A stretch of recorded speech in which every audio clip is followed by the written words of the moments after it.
Hola, buenos días amigos y amigas de Opiniones Actualidad. Segundo vídeo hoy de The Economist.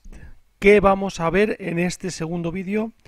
Cosas relacionadas con las portadas, de las típicas portadas de The World in y el año, ¿no? El mundo en el año, por ejemplo, 1995. Recordemos que esta revista lo que hacía era prever con un número de tirada, lo que podía suceder al año siguiente. Es decir, estas revistas que vamos a ver, estas portadas, son de un año antes de que sucedieran las cosas. Y vamos a analizar, no vamos a analizarlo exhaustivamente, pero sí vamos a analizar algunas de las fotos o viñetas que han hecho que tienen alguna similitud o que realmente sucedieron esas cosas al año siguiente. Vamos a empezar por 1995 y vamos a acabar en el 2000 en este vídeo. Haremos más vídeos relacionados con este tema. Vamos allá. El mundo en 1995. Aquí vemos una portada en la que vemos a personas famosas, por ejemplo, el personaje más importante del FMI y del Fondo Monetario Internacional. También a Bill Clinton, una atleta y una urna con diferentes papeletas. Eso simboliza lo que ha hecho The Economist durante muchos años, que lo vamos a ver con posterioridad también. Los países que tienen elecciones en ese año, que tuvieron elecciones en 1995.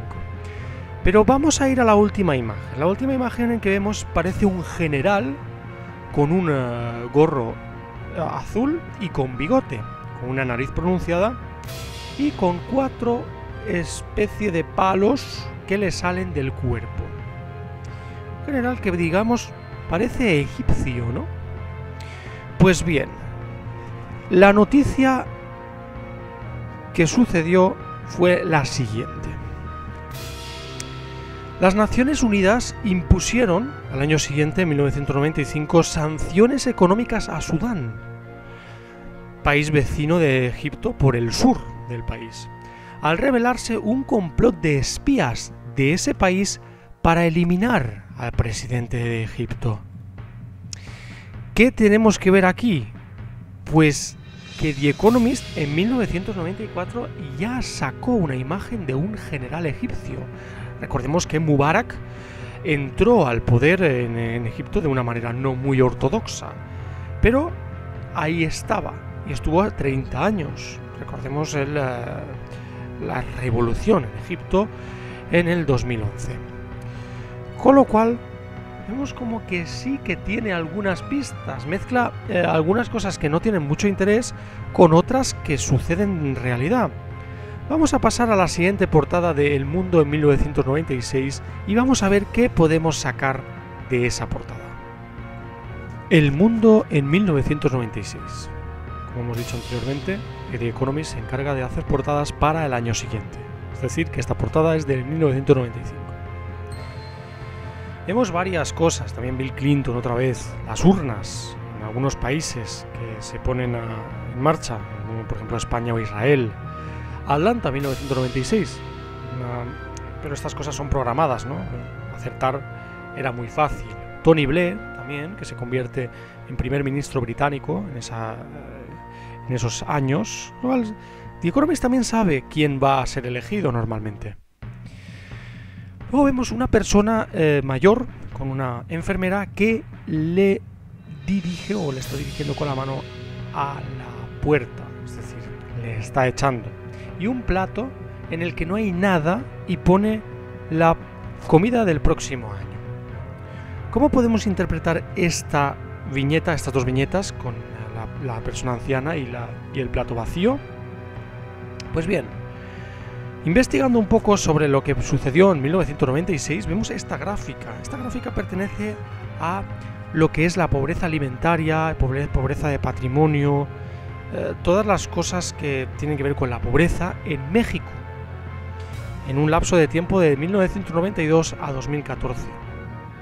La pobreza tocó techo en 1996. La alimentaria tocó techo también en 1996.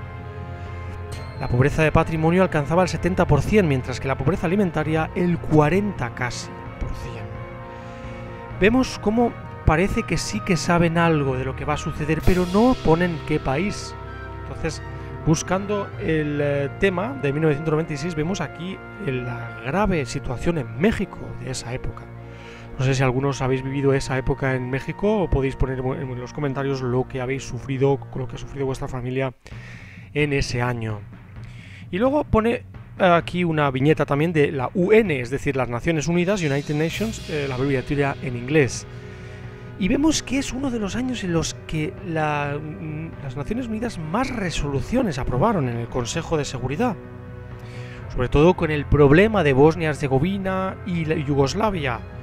Esa guerra de los Balcanes que iba a surgir en 1996 hasta 1999.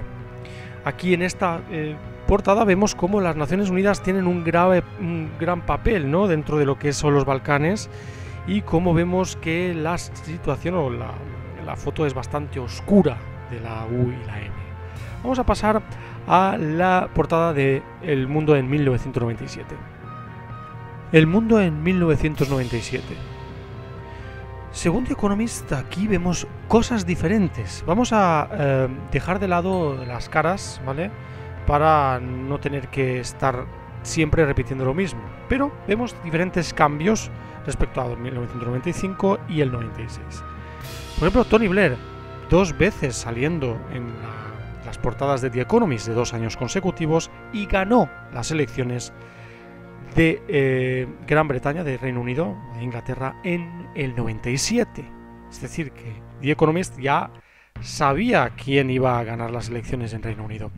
Luego vemos otra foto muy importante, otra caricatura, otro dibujo, que trata de la bandera de Reino Unido y el dragón, un dragón verde que vemos sujetar la bandera de Reino Unido. ¿Qué puede significar esto? Pues bien, el 1 de julio del 97, tal y como habían acordado ambos países ya en el 84, pero cuidado, no había una fecha exacta para esto. La colonia británica de Hong Kong, en manos de Gran Bretaña desde que tomara posesión al final de la Primera Guerra del Opio en 1841, vuelve a China.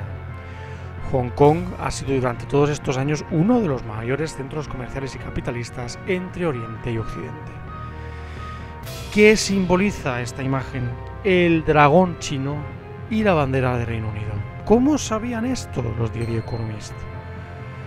Luego vemos también la NATO o la OTAN, abreviatura en inglés, un misil grande, rojo, un cohete, que estaba preparando el terreno para la guerra de los Balcanes que empezó en el 96 en la zona de Bosnia. ¿Qué quiere decir esto? Que la OTAN ya preparaba su gran bombardeo a Yugoslavia en el 99 y en The Economist sabían que la OTAN estaba de por medio. El tema es que en 1996, que es cuando se hizo esta portada, la OTAN todavía mantenía sus distancias en cuanto al conflicto de los Balcanes y no tenía intención de bombardearlo, con lo cual llama mucho más la atención esta portada. Y después a Bill Clinton con su mujer Hillary Clinton. Aquí vemos ya el principio del fin del presidente de Estados Unidos en esa época, porque 2 años después de la inclusión de esta portada a nivel mundial, se produjo la infidelidad o el escándalo sexual con Mónica Lewinsky, una trabajadora de la Casa Blanca, en 1998. Con lo cual aquí ya preparaba el terreno The Economist a los próximos 1-2 años siguientes. El mundo en 1998 tiene poquito, pero también muy interesante. Por ejemplo, la primera foto es del Mundial del 98, como decimos, es normal, ¿no?, que salga este tipo de fotos porque esas son cosas programadas, con lo cual no tiene nada de especial. También el tema de las elecciones, caras de diferentes líderes mundiales, como por ejemplo Tony Blair, ya el tercer año consecutivo que sale Tony Blair, y fue el año en el que ganó las elecciones en el 97, con lo cual ya empezaba a ser alguien importante a nivel mundial. Luego vemos un reloj de arena en la que arriba pone una M y abajo pone una E y una U. quiere decir la European Union o la Unión Europea, o también podría significar el euro. El euro que tiene sus días contados, parece ya desde el 1998, desde antes de que saliera en la misma moneda. Curioso. O la Unión Europea, que también tiene sus días contados y era muy joven en aquel entonces. Esto es más difícil de interpretar, ¿verdad? Luego vemos un mapa de calor que parece significar que el mundo se sobrecalienta. Y vemos cómo en la ciudad de Buenos Aires, el 2 de noviembre de ese año, del 98, se desarrolla hasta el día 13 de noviembre, auspiciada por la ONU, la cuarta sesión de la Conferencia de las Partes sobre Cambio Climático, gravísimo problema al que se enfrenta la humanidad. La reunión terminará con la adopción de un plan de acción que marcará plazos para la finalización de acuerdos sobre los mecanismos propuestos en Kioto y las políticas a adoptar. Y esto tiene que ver con el calentamiento global, calentamiento que ya se empezaba a decir en 1998 y que algunos se frotaban las manos por este negocio. El mundo en 1999. El mundo en 1999 tiene muchas cosas que sacar también, pero la mayoría son bastante más festivas, entre comillas, que lo que son los otros tipos de portadas, ¿no? Tony Blair, por cuarto año consecutivo, sale. Luego, el euro, ¿cómo amanece el euro en el mundo? Estaba claro que estaba planeado ya. En algunos países salió antes que en otros. El año 2000, como intenta poner una festividad ese año 2000, otra vez Reino Unido como gran precursor del mundo, ¿no? También como un avance del mundo, y también el avance médico, una cabeza humana que simboliza también una radiografía, un TAC cerebral. Un canguro lanzando una corona. ¿Qué puede significar que un canguro lance una corona al suelo?